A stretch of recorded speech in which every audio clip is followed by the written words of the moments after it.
Solo levelling के बिल्कुल नए एपिसोड पर आप सभी का स्वागत है। तो आज हम लोग बात करने वाले हैं सोलो लेवलिंग एपिसोड नंबर 8 के बारे में। तो पिछले एपिसोड में हमने देखा जिन्हों एक ए रैंक के डंजन को देखने के लिए हंटर्स गिल्ड के माइनिंग ग्रुप में घुस जाता है और जैसे उसे मौका मिलता है वो बहुत ही तेजी से बॉस रूम की तरफ बढ़ने लगता है, लेकिन तभी चाहिन आकर जिन्हों को पकड़ लेती है। लेकिन जिन्हों बहाना बना के चाहिन से अपना पीछा छुड़ा लेता है। इसके बाद जिन्हों एक बार फिर से माइनिंग टीम के साथ जुड़ जाता है। टीम लीडर यहाँ पर कहते हैं तुम खो गए, तुम्हें मिस चाहिन के साथ बात करने का मौका मिला। ऐसा अपॉर्चुनिटीज अपनी जिंदगी में बहुत ही कम आते हैं। मैंने जितना सुना है मिस चाहिन कभी भी ब्रेक नहीं लेती ताकि वो हमेशा बॉस के ऊपर नजर रख सके। जिन वो अपने मन में कहता है इन लोगों ने अभी तक बॉस मॉन्स्टर को अपने आंखों से नहीं देखा होगा, तो इन्हें अंदाजा भी नहीं कि एक बॉस मॉन्स्टर कितना खतरनाक हो सकता है। इसके बाद टीम लीडर कहते हैं मैंने सुना कि वो हंटर का स्मेल सुन सकती है और इसी वजह से वो हमेशा अपने नाक को रुमाल से ढक के रखती है। जिन्हों इसको सुनकर थोड़ा सा हैरान हो जाता है। जिन्हों को अचानक से रेड गेट वाले आइस एल्फ के बारे में याद आ जाता है। रेड गेट के अंदर जो आइस एल्फ का लीडर था उसने जिन्हों को कहा था कि उनके दिमाग में एक आवाज आता है जो इंसानों को मारने के लिए कहता है। जिन्हों इस बात को सोचकर अपने मन ही मन कहता है क्या ये दोनों इंसिडेंट एक दूसरे के साथ कनेक्टेड हो सकता है। मैं किसी हंटर की तरह स्मेल नहीं करता। क्या ये इस वजह से क्योंकि मैं एक प्लेयर हूँ? आखिरकार एक प्लेयर बनने का मतलब क्या होता है? देखते देखते यहाँ पर माइनिंग ग्रुप का काम खत्म हो जाता है। जिन्हों को अपने काम के पैसे भी मिल जाते हैं। कुछ लोग यहाँ पर जिन्हों की तारीफ करते हैं और कुछ लोग ऐसे भी थे जो जिन्हों से जल रहे थे। टीम लीडर यहाँ पर जिन्हों की तारीफ करके कहते हैं तुमने बहुत बढ़िया काम किया सन, तुम्हारी मदद से हम लोग 2 घंटे पहले ही काम खत्म कर पाए। मैं इतने सालों से बहुत सारे लोगों के साथ मिला हूँ लेकिन मैंने आज तक तुम्हारे जैसा कोई नहीं देखा। तुम सच में माइनर बनने के लिए पैदा हुए हो जिन्हों। वैसे मैं ये सभी को नहीं पूछता, लेकिन क्या तुम हमारे साथ काम करना चाहते हो? मैं अच्छे तरीके से देखूंगा कि तुम्हें तुम्हारे काम के अच्छे पैसे मिले। जिन्हों इसके बाद मुस्कुरा के कहता है ऑफर के लिए आपका बहुत बहुत शुक्रिया, दरअसल मैं किसी और चीज पे काम कर रहा हूँ। टीम लीडर यहाँ पर थोड़ा सा निराशा के साथ कहते हैं तो इस बारे में हम लोग कुछ नहीं कर सकते, लेकिन कल के बारे में क्या ख्याल है? क्या कल तुम आ सकते हो? जिन्हों अपने मन ही मन कहता है 2 दिन के अंदर मेरा रीटेस्ट होने वाला है और वैसे भी मुझे ए रैंक के डंजन में जाने का सिर्फ एक्सपीरियंस चाहिए था जो मुझे अभी मिल चुका है। लेकिन कल और एक रेड में जाने का नाम सुनकर जिन्हों काफी ज्यादा हैरान हो जाता है। जिन्हों इसके बाद पूछता है क्या कल भी हंटर्स गिल्ड रेड पे जा रही है? टीम लीडर कहते हैं कि हंटर्स गिल्ड कल और एक ए रैंक के डंजन में जाने वाली है और कल हंटर्स गिल्ड का B स्क्वाड जाने वाला है। जिन्हों ये सुनकर काफी ज्यादा हैरान हो जाता है। इसके बाद टीम लीडर कहते हैं पूरे कोरिया में हंटर्स गिल्ड एक लौता ऐसा गिल्ड है जो एक साथ 2 ए रैंक के डंजन को क्लियर कर सकता है। जिन्हों ये प्रपोजल सुनकर तुरंत हाँ कह देता है। इसके बाद टीम लीडर कहते हैं तुमने बहुत ही अच्छा फैसला लिया सर। मैं सुपरवाइजर के साथ तुम्हारे पेमेंट को लेकर बात करूंगा क्योंकि तुम बाकी से 5 गुना तेजी से काम करते हो तो तुम्हारा पेमेंट भी डबल होना चाहिए। इसके बाद हमें यू जिन्हों के पास ले जाया जाता है जो अपने कजन यू सायून के साथ एक रेस्टोरेंट पे आया था। जिन्हों यहाँ पर नशे की हालत में कहता है ये जगह मेरे और जिन्हों के मिलने का सीक्रेट प्लेस है, तुम समझ गई? जिन्हों की कजिन कहती है तो तुमने मुझे तुम्हारी सीक्रेट प्लेस में बुलाया क्यों? इसके बाद जिन्हों कहता है मेरे पापा के साथ मेरी बातें पक्की हो चुकी है। जिन्हों की कजिन कहती है क्या सच में? तो इसका मतलब तुम अभी गिल्ड लीडर बन जाओगे है ना? जिन्हों इसके बाद कहता है इसलिए मुझे जिन्हों का मदद चाहिए, लेकिन वो मेरे फोनों का जवाब ही नहीं दे रहा है। उसने मुझे 1 हफ्ते तक कॉल करने से मना किया था। मैं 3 और 4 दिन तक इंतजार किया लेकिन 1 हफ्ता कुछ ज्यादा ही लंबा है। जिन्हों की कजिन ये सुनकर थोड़ा सरप्राइज हो जाती है। जिन्हों की कजिन कहती है तो मुझे अभी कुछ ठीक नहीं लग रहे हो, क्या तुम दोनों डेट कर रहे हो?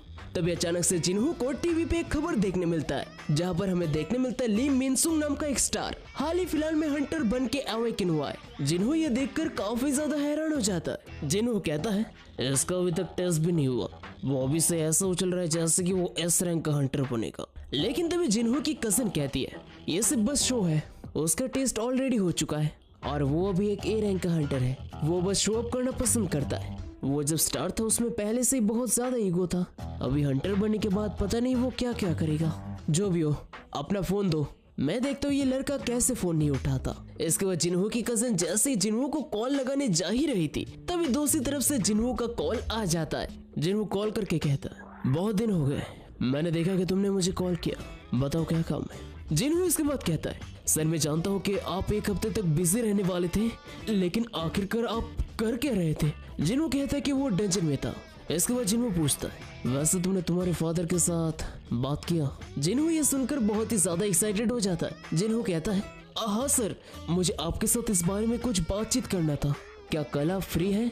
जिन्हों कहता है अगर तुम्हें कोई प्रॉब्लम ना हो तो कल हम लोग रात में मिल सकते हैं। जिन्हों यहाँ पर तुरंत मान जाता है। इसके बाद हमें हंटर्स गिल्ड के चाहिन के पास ले जाया जाता है। चाहिन यहाँ पर जिन्हों के साथ अपने इंटरेक्शन की बातें भूल नहीं पा रही थी और इसी वजह से वो अपने सेक्रेटरी को जिन्हों के बारे में इंफॉर्मेशन इकट्ठा करने के लिए बोलती है। चाहिन को जिन्हों की बातों के ऊपर बिल्कुल भी विश्वास नहीं हो रहा था। चाहिन को लगने लगता है जिन्हों किसी दूसरे गिल्ड का स्पाई है। चाहिन जिन्हों का खबर लेना चाहती है, ये सुनकर सेक्रेटरी काफी ज्यादा हैरान हो जाती है। इसके बाद हमें जानने मिलता है कि हंटर्स गिल्ड के लीडर चोई जोंग ने भी जिन्हों के बारे में इंफॉर्मेशन इकट्ठा करने के लिए कहा था। ये सुनकर चाहिन बहुत ही ज्यादा हैरान हो जाती है। चाहिन इसका कारण पूछती है, लेकिन सेक्रेटरी को भी कुछ नहीं पता था। सेक्रेटरी यहाँ पर कहता है कि हंटर एसोसिएशन की तरफ से जिन्हों का प्रोफाइल लॉक कर दिया गया है, तो इसी वजह से जिन्हों के इंफॉर्मेशन के बारे में किसी को भी कुछ नहीं पता है। एक हाई रैंकिंग के हंटर का प्रोफाइल लॉक करना बहुत ही आम बात होता है, लेकिन उसी जगह एक लो रैंक के हंटर के प्रोफाइल को ऐसे लॉक करना, ये बात चाहिन को बहुत ही ज्यादा अजीब लगने लगता है। इसके बाद चाहिन अपने बिस्तर पे कूद जाती है। वो अपने मन ही मन सोचती है, आखिर वही सिर्फ क्यों अलग है, वही एक लौता है जिसके पास से मुझे कोई अच्छा स्मेल मिला। इसके बाद नेक्स्ट दिन जिन्हों अपने माइनिंग के काम के लिए पहुंच जाता है, जहाँ पर सभी लोग जिन्हों का वेलकम करते हैं। और ये नजारा देखकर जिन्हों को पुराने दिनों का याद आ जाता है, जहाँ पर वो जूही, मिस्टर सॉन्ग और मिस्टर किम के साथ एक साथ मिलकर काम करता था। और जिन्हों ये नजारा देखकर थोड़ा सा इमोशनल हो जाता है। इसके बाद फाइनली जाकर हंटर्स गिल्ड का स्ट्राइक स्क्वाड वहाँ पर आ जाता है। उनका लीडर सभी मौजूद हुए लोगों से रिक्वेस्ट करते हैं, क्या आप लोग एक सेकंड के लिए मेरी बात सुनेंगे? दरअसल जो हमारे बैग्स को उठाने वाला था, अनफॉर्चुनेटली वो नहीं आ सका।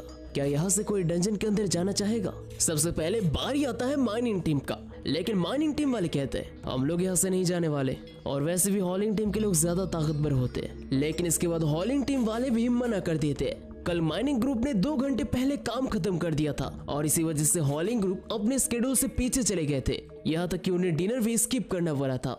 तो हॉलिंग टीम वाले साफ साफ मना कर देते हैं। इसके बाद स्ट्राइक स्क्वाड का टीम लीडर पैसे बढ़ाने की भी बात करता है, लेकिन तभी टीम लीडर कहते हैं, देखिए मिस्टर सॉन क्यों, मैं जानता हूँ कि एक पोर्टर का काम सिर्फ बैग्स को उठाना होता है, लेकिन यहाँ पर ज्यादातर डी रैंक और ई रैंक के हंटर्स से अगर कोई ऊंच नीच हो गया तो उन्हें अपना जान गंवाना पड़ेगा, और अगर वो लोग मारी जाते तो वो लोग पैसों से क्या करेंगे? टीम लीडर सॉन की-हून एक बार फिर से सभी से पूछता है, और तभी अचानक से जिन वो हाथ उठाता है, जो देखकर सभी लोग बहुत ही ज्यादा हैरान हो जाते हैं। सभी लोग मिलकर यहाँ पर जिन्वो को समझाने लगते हैं। सभी लोग कहने लगते हैं, जिन्वो एक बार फिर से सोच लो, तुम्हारे पास बहुत लंबी जिंदगी पड़ी हुई है, अगर तुम्हें डंजन के अंदर कुछ हो गया तो तुम इन पैसों को क्या करोगे? लेकिन जिन्वो सभी को दिलासा देके कहता है, आप लोग इतना चिंता मत कीजिए, मैं उतना भी कमजोर दिल वाला नहीं हूँ। जिन्हों का मेन टारगेट था उनके ऊपर नजर रख के उनके पैतरे को सीखना। इसके बाद स्ट्राइक स्क्वाड का लीडर सॉन की-हून जिन्हों का रैंक जानना चाहते हैं। स्ट्राइक स्क्वाड का एक बंदा कहता है कि जिन्हों ई रैंक का हंटर है। उसी के साथ साथ वो सॉन की-हून को दूसरा कोई हंटर को ढूंढने के लिए भी कहता है,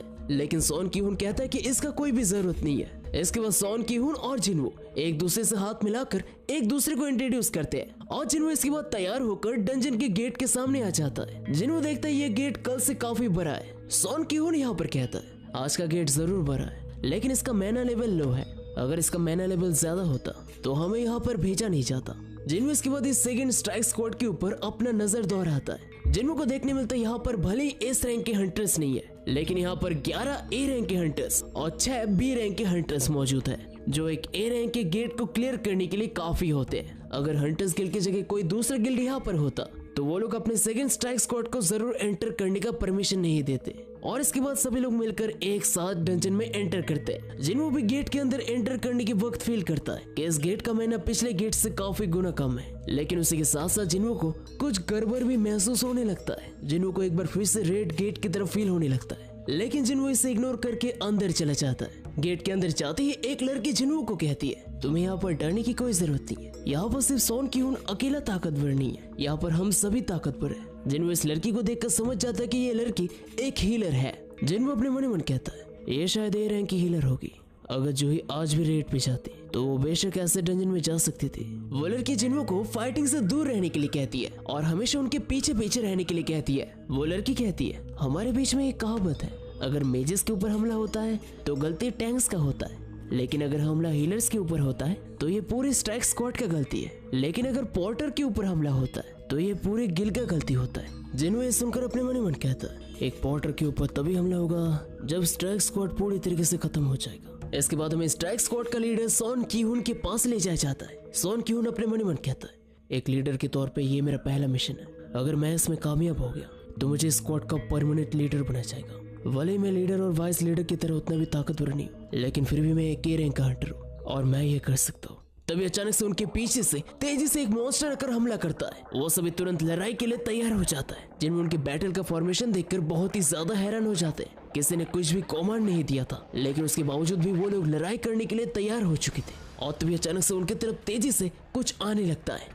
वो मॉन्स्टर जैसे सामने आते हैं हमें देखने मिलता है ये कुछ फॉक्स टाइप के मॉन्स्टर्स हैं। सभी स्ट्राइक स्क्वाड के मेंबर्स अपने काम पे लग जाते हैं और एक के बाद एक सारे फॉक्स मॉन्स्टर्स को मारते जाते हैं। लेकिन इसके बाद भी उन लोगों का सिलसिला कम नहीं हुआ। वो फॉक्स टाइप के मॉन्स्टर लगातार आते रहे और तभी अचानक से एक हंटर बहुत ही ऊंचा जंप मार के बिल्कुल फॉक्स मॉन्स्टर्स के बीच में आ जाता है और अपने स्वॉर्ड की मदद से एक के बाद एक मॉन्स्टर्स को पेलते जाता है। और आखिर में फिनिशिंग टच देने के लिए एक लड़की आती है अपने फायर स्पेल के साथ, जो एक के बाद एक अपने फायर स्पेल की मदद से उन मॉन्स्टर के ऊपर हमला करते जा रही थी। और ऐसे ही करते करते सारे फॉक्स टाइप के मॉन्स्टर का काम खत्म हो जाता। लेकिन उन्हें समझ नहीं आ रहा था कि आखिरकार एक ए रैंक के डंजन में एक सी रैंक का बीस्ट क्या कर रहा है। ऐसे के ए रैंक के डंजन में सी रैंक के मॉन्स्टर का होना बहुत ही अजीब बात है, क्योंकि फूड चेन के हिसाब से इन लोगों का जिंदा रहना लगभग इम्पॉसिबल वाला काम होता है। इस टाइप के मॉन्स्टर ज्यादातर ताकतवर मॉन्स्टर के हाथों मारे जाते हैं, जिनको तभी उन मॉन्स्टर के ऊपर अपना नजर दौड़ाता है और जिनको इन मॉन्स्टर के गले पे पट्टे का निशान देखने मिलता है।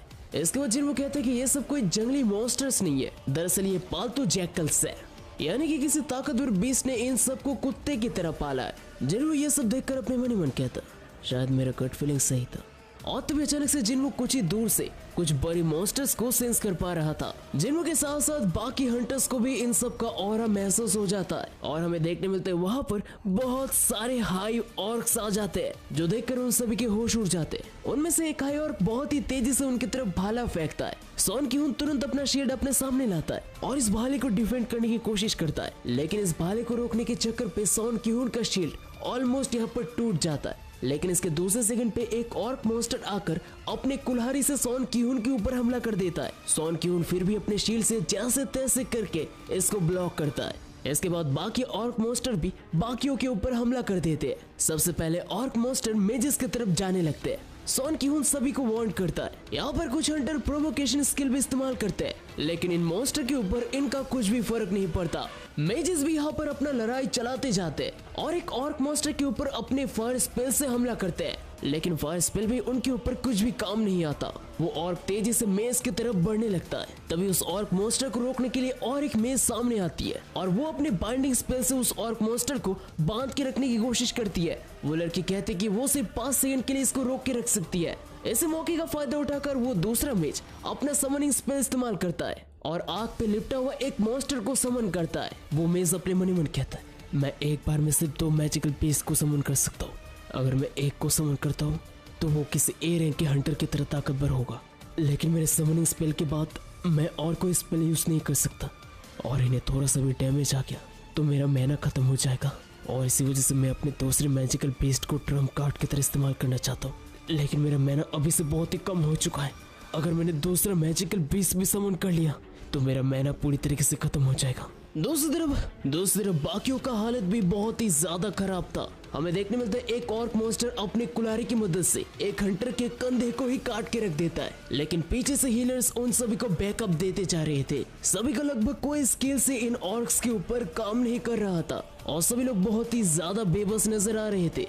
टीम का लीडर सॉन की-हून भी काफी ज्यादा बड़ी मुसीबत में था। वो सभी को कहता है सभी लोग, ये लोग हमसे संख्या में ज्यादा है, इन लोगों ने हमें चारों तरफ से घेर लिया है, हमें इन सबको जल्द से जल्दी अलग अलग ग्रुप्स में डिवाइड करना होगा।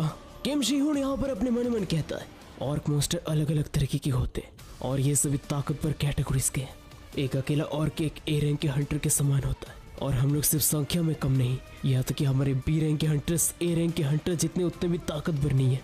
और अगर चीजें और भी ज्यादा बिगड़ जाता है तो सबसे पहले बी रैंक के हंटर्स को मरना होगा। सभी लोग अपना अच्छे से ख्याल रखना। तभी हमें देखने मिलता है एक ऑर्क मॉन्स्टर एक हंटर के हाथ को ही काट डालता है। तभी ऊपर बचाव के लिए एक समनर मेज आ जाती है और वो अपने समनिंग मैजिक से एक अजीब से मैजिकल बीस्ट को समन करती है, जो उस ऑर्क को चारों तरफ से लपेट लेती है। इसके बाद वो लड़की हीलर उस आदमी के हाथ को हील करने लगती है और कुछ ही सेकंडों में उसका हाथ वापस आ जाता है। लेकिन वो लड़की जैसे पीछे मुड़ती है वो देखती है वो ऑर्क मॉन्स्टर बिल्कुल सही सलामत है वो ऑर्क मॉन्स्टर जैसे उस लड़की के ऊपर हमला करने जा ही रहा था, तभी अचानक से जिन वो अपने कैमोफ्लेज इस्तेमाल करके उस लड़की को बचाने के लिए आ जाता है और वो अपने डैगर की मदद से उस ऑर्क मॉन्स्टर के गले पे बहुत ही जोर का वार करता है। जिन्हों के डैगर के स्पेशल एबिलिटीज की वजह से अचानक से उस ऑर्क के गले से खून निकलने लगता है और वो ऑर्क अचानक से तड़पने लगता है। ये देखकर वो लड़की काफी ज्यादा हैरान हो जाती है और देखते देखते वो ऑर्क मॉन्स्टर पूरी तरीके से खत्म हो जाता है और ये देखकर उस लड़की की आंखें खुले के खुले रह जाते हैं। And that's it for the Solo Leveling season 2 episode number 8। तो एपिसोड आप लोगों को कैसा लगा जरूर से मेरे को ऑब्वियसली कमेंट करके बताओ एंड वीडियो अच्छे तो वीडियो को लाइक करो, चैनल पर नए तो चैनल को सब्सक्राइब करो। तो आज मैं वीडियो के साथ, तब तक के लिए बाय बाय।